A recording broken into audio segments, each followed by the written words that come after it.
Donald ટ્રમ્પના નિવેદન બાદ માર્કેટનો બગડ્યો મૂડ. નિફ્ટી ફરી 23,150ના સ્તર પર તો બેંક નિફ્ટીમાં પણ 500 પોઈન્ટનો ઘટાડો. મિડ કેપ અને સ્મોલ કેપમાં આવી વેચવાલી.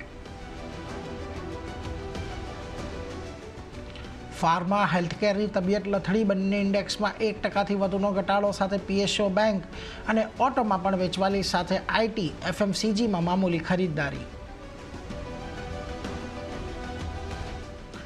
સિયાન્ટના નફામાં 32%નો ઘટાડો સાથે શેરમાં આવ્યો 15%નો સારો એવો ઘટાડો. ત્યાં જ એમ્ફેસિસનો નફો, માર્જિન અને આવક એકદમ ફ્લેટ. અહીં પણ પરિણામની માઠી અસર સાથે 4.5% સુધીની વેચવાલી. ત્રીજા ત્રિમાસિકમાં અનુમાનથી સારા રહ્યા ડોક્ટર રેડ્ડીઝના પરિણામ. 2.5% વધ્યો નફો. આવકમાં 16%નો ઉછાળો છતાં આવી 5%ની વેચવાલી.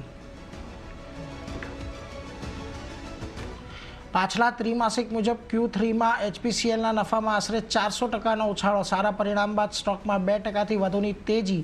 જોકે આવકમાં 10%નો જોવા મળ્યો ગ્રોથ. અને આજે આવશે નિફ્ટીની કંપની JSW સ્ટીલ, શ્રીરામ ફાઇનાન્સના પરિણામ. JSW સ્ટીલના નફામાં 75%નું દબાણ શક્ય સાથે જ DLF, ઇન્ડિગો સહિત વાયદાની 10 કંપનીઓના પરિણામ પર રહેશે ફોકસ.